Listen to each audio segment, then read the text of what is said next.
Hello, hello mga ka-freshness! Ayan, mga kasisi ko, Kabiga Loves. Ayan, magandang tanghali, hapon, or gabi, kung saan man kayo abutin ng aking video. Ayan, dahil gusto kong pasalamatan muna ang lahat-lahat ng mga sumuporta, lalo na sa ating Peking Koreana.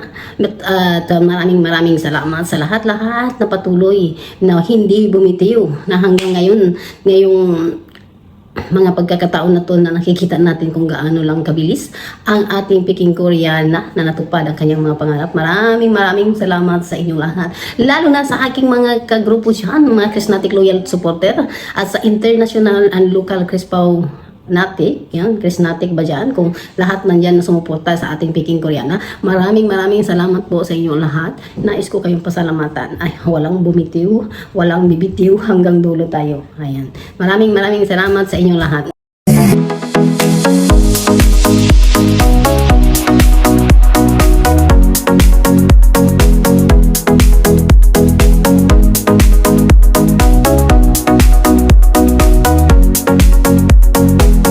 Hello guys! Ngayon sa video ko na ito, ang reaction natin kay Peking Koreana. Gusto kong i-reaction yung pagpapatato niya. Ayan. Gusto kong paliwanagan sa inyo. Sa mga lola dyan, sa mga tao hindi pa accept yung ang meaning ng mga tattoo, yung ganyan, yung hindi pa talaga open-minded. Pero alam ko yung Pilipinas ngayon ay marami na talagang open-minded abek sa tattoo. Okay? Ang gusto kong ipaliwanag yung sa side ni Chris na dahil alam ko hindi niya lahat mapapaliwanag ng maayos sa inyo. Kaya nga tayo na dito maging reactor ng Peking Koreana para tutulungan natin siya kung paano i-explain isa-isa, kung paano i-explain yung side niya, kung paano ipaliwanag sa mga tao. Pero alam ko ito ay pwedeng puwersahin o pilitin yung mga taong ayaw na may tato. Pero ang ano ko lang dito, pakiusap ko lang talaga dito, kung hindi nyo po gusto sa kapatawan nyo ay wag naman po tayong basta-basta manghusga. Ang sinasabi ko talaga na pag saan ka masaya na alam mo hindi mo sinisira yung buhay mo, yung wala kang nasasagasaan, yung hindi naman sila yung gumagastos. Ang sarili mo naman, bakit hindi? Bakit pigilan mong maging masaya? Kasi dahil sa ibang opinion ng tao, sa viewers mo, sa supporter mo. Ayan, isa ako siguro sa gusto nyong ibabas, pero wala akong pakialam. Kasi hindi naman kayo ang magdadala. Yung naintindihan ko yung opinion ng iba, yung okay lang kasi yung opinion yung iba na magko-comment, B tama na yan B, mas okay na yan, yung ganun. Yung wag mong punuin yung katawan mo kasi okay lang yan. Kasi sa social media may mga ganun talaga. Pero yung mga opinion naman na ganyan niya, B okay na yan, wala na yan, okay na yan siya, wag mo nang yan, acceptable yan talaga. Kasi nasa social media si Chris na, or tayo. May mga tao sa paligid na magano na suggest na ganyan. Pero yung mga below the belt na talagang suggestion, ito ang pinaka worst na talagang suggestion. Yung mga, ay nako, hindi mo sila maintindihan. Sila nga, yung kadalasan kasi, yung mga nagsasuggest ng about tattoo ni Chris na mga malilinis. Pero tingnan mo ngayon yung mga sinasabi nila, mukha silang addict. Wala sa sarili kung mag-comment, di ba? Yung makasuggest nga, alam ko wala kayong tattoo dahil hindi nyo gusto ang tattoo. Pero totoo lang, kayo pa yung halos addict. Kung makaka-comment kayo, wala kayong sa sarili nyo. Ang sasama ng mga bunganga nyo, no? Ang babaho, no? Yan ang gusto kong i-explain sa site ni Chris na hintayin nyo matapos yung session, ng ilang session ng tattoo ni Chris na bago kayo mag-comment kung ano. Kung sinasabi talaga kay Chris na kung magpatatato ka ay yung meaningful sa buhay mo, kung ano nangyayari sa buhay mo na ngayon na hindi mo siya pwedeng kalimutan sa buong buhay mo dahil blessed ka. Ang sinasuggest ko sa kanya, yung YouTube channel niya, Peking Koreana, yung ibang mga dreams niya, yung mga ibang motto niya, like marami kang pwede, kahit malaki pa yan. Sabi niya nga, gusto yung dahon ng autumn, yung leaves na orange, yung yellow, dahil pangarap niyang pumunta ng Japan. Pwede yun. It's meaningful. Dahil nandun pa yung nakakabit sa kanya yung dream niya na pupunta sa Japan. Ayun, hindi lang Japan Alam ko at nakikita ko yung vision ng pagkatao ni Chris na hindi lang Japan ang maaabot niya talaga. Promise.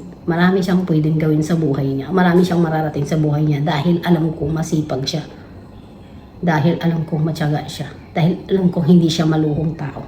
At lahat-lahat ng pinaguran niya ay talagang yung hindi siya maluhong tao na ginagastos sa ibang bagay yung mga mga sahod niya sa kanyang pagbablog.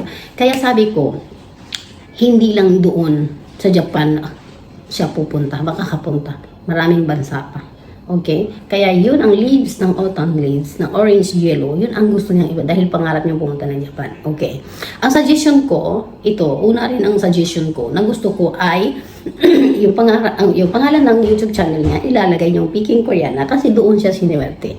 Ito talaga, yung mga klaseng tattoo na i-ink mo sa katawan mo na habang buhay ay hindi mo pagsisiyan kasi gumanda yung buhay mo ngayon dahil sa Peking Koreana vlog mo, sa vlogging mo. Kaya YouTube channel niya Peking Koreana, ilalagay niya dito. Isa po yun na hindi mo pagsisihan dahil gumanda din naman talaga ang buhay mo hanggang ngayon. Ayun.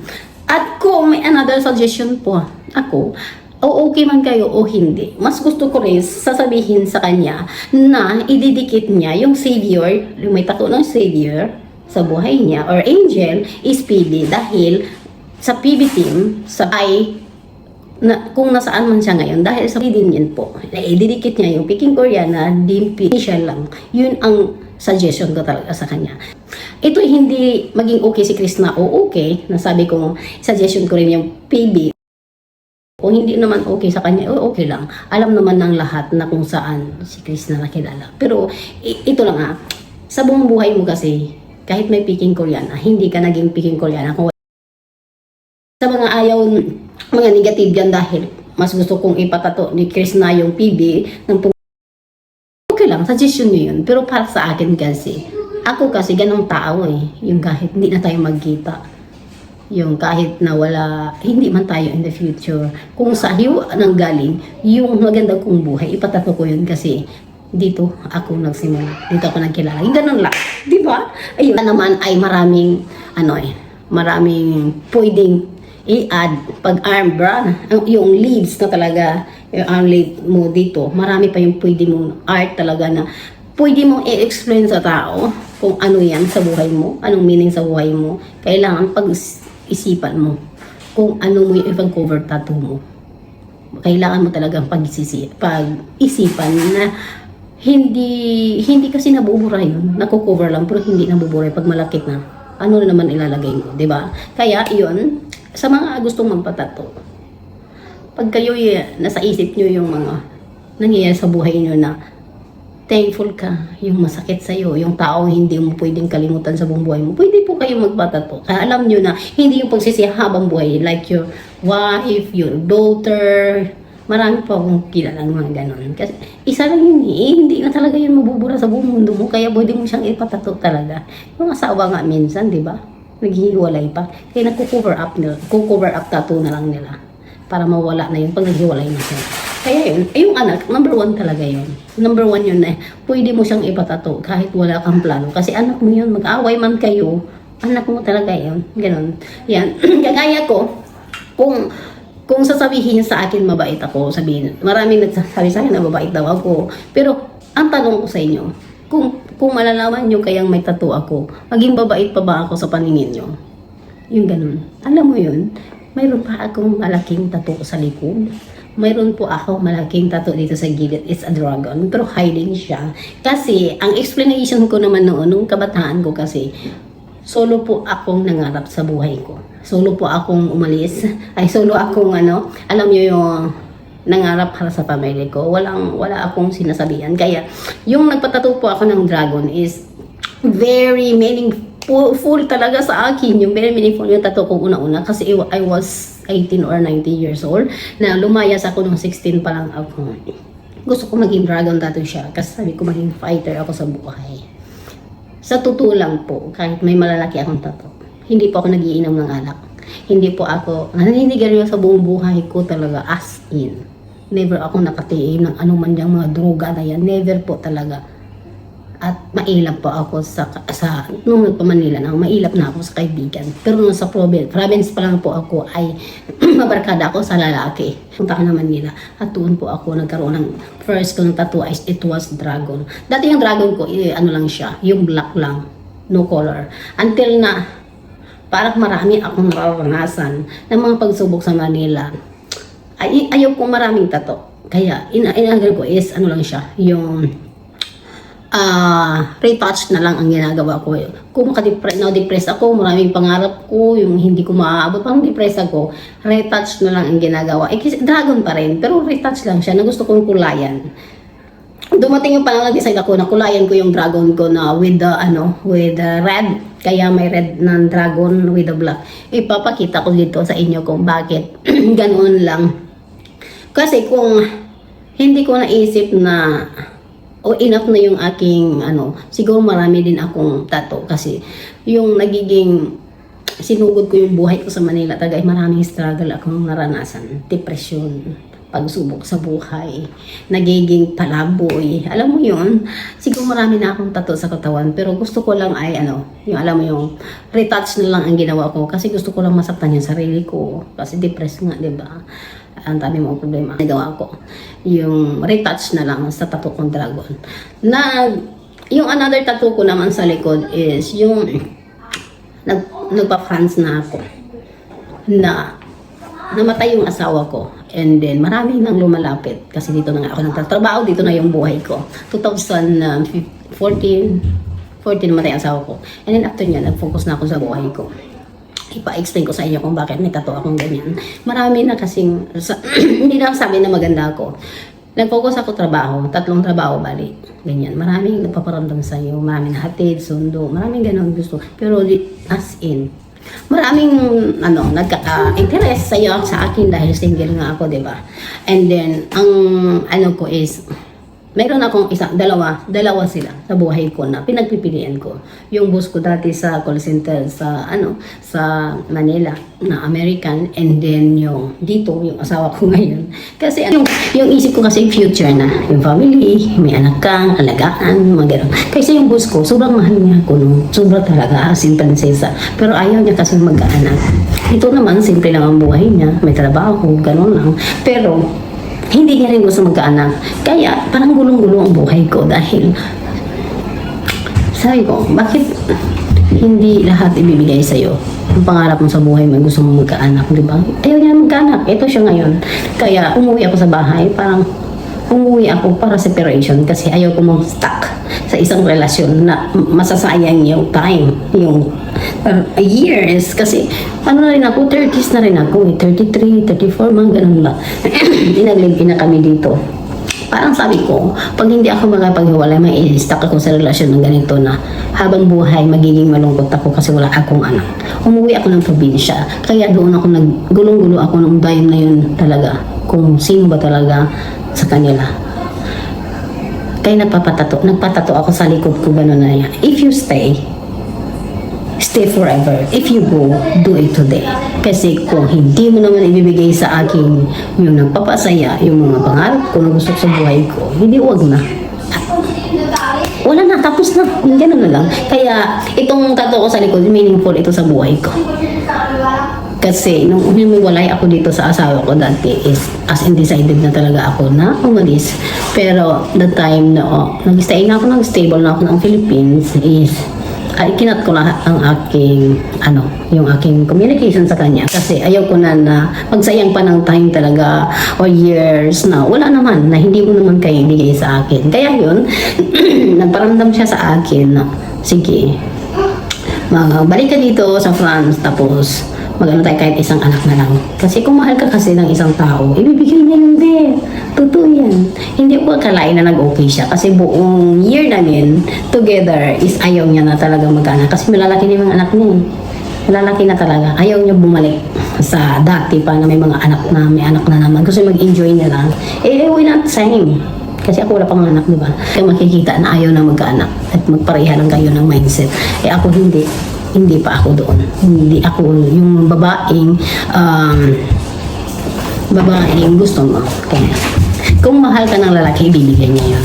ang explain ko sa inyo, sa mga taong kalma lang kayo. Kasi hindi mababago ang ugali ni Krishna kahit may tattoo man siya o wala. Ganun na yung original na ugali niya. Hindi magiging masama ang ugali ni Krishna o magbabaho. Kung cover tattoo niya, yung tattoo niya, yung arm niya, hindi po nagbabase sa attitude ng tao. Okay? Hintayin natin matapos kasi alam kong maganda ang magkalalabasan niyan. Hintayin na lang natin matapos yung session ng tattoo niya.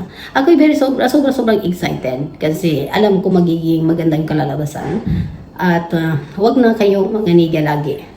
After nitong birthday niya, ng bahay niya, makikita nyo, iba yung aura ng Krishna o Peking Koreana ang makikita natin. Ay, para sa akin, yung mga basher, hindi na yung magbabago kahit sabihin nila na wala ay nag-ayos na si Krishna ngayon. O ganun pa rin na sasabihin nila. Niniga pa rin. Kaya, bala kayo dyan. Basta, ang importante kasi si Krishna ay may sahod. Kayo dyan, wala. Ganun. Ayan. Gusto kong masalamatan ang lahat ng mga kasamahan ko dyan na full support talaga sa ating Peking Koreana. Thank you so much. Ayan, gusto kong taus-puso talaga masalamatan lahat-lahat na kahit na hindi tayo nagbablog ng matagal na panahon or nag-reaction video. Thank you so much pa rin kasi nandyan pa rin kayo para patuloy na sumuporta. Ako din naman, pero medyo busy ang lola niya ngayon nasa bakasyon. Babalik tayo soon, very soon na.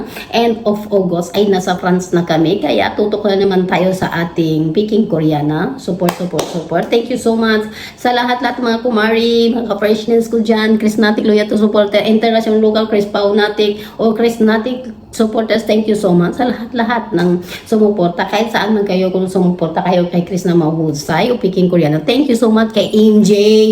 Please lang, itong mga batang ito ay napaka family oriented talaga. Kay Beth, yun. Nakikita natin si MJ na sobrang unite sila magkapatid na ang niisip lang nila kung paano ipagandahin ang buhay ng pamilya. Yun talagang gusto ko. At saka, kung sumuporta po tayo, huwag po tayo magsumbat. Kung nakatulong tayo, huwag po tayo magsumbat. Kasi tumulong ka noon na buong puso mo at buong puso mong ginawa yun dahil gusto mo magbago buhay nila, huwag ka pong magsumbat. Kasi kung isusumbat mo po, hindi po yung buong puso. Parang utang na gusto mong bayaran. Alam mo yun? Yun. Subukan po nating sumuporta na hindi kayo nag-aas ng kapalit. At kung ano man mangyari, magiging masaya kayo sa kapwa nyo, gumanda ang buhay. Subukan mo yun po yung mararamdaman, masaya ka para sa ibang tao. Kasi yung blessing na dumating sa'yo, it's in return sa'yo, ay madali at hindi talaga madali yung mga blessing na dumating sa'yo. Pag kaya mo sumuporta sa ibang tao, kaya mo magiging masaya sa kaunlad ng ibang tao. Subukan niyo pong mga ganun. Kasi nagkaroon kayo ng peace of mind, magkaroon kayo ng contentment sa sarili nyo, masaya ka para sa ibang tao. Yung pong the best feeling talaga. At madali po yung blessing na darating sa'yo. Kasi si Lord na yung bahalang magbigay sa'yo na nararapat dahil mabuti kang tao. At walang bawas sa pagkatao mo kung magiging mabuti ka. Yun ay ang kapalit mo ay maraming blessing talaga, promise. Ayun. Kaya support lang tayo. Kahit sino, pwede kang sumuporta. Walang mawawala sa'yo talaga. Totoo yan. Yan. Thank you so much sa lahat-lahat ng mga Krishnatic ko dyan. Abangan nyo ang mga session ng tattoo ni Krishna. Thank you so much sa lahat-lahat. Yan. Thank you. Bye-bye.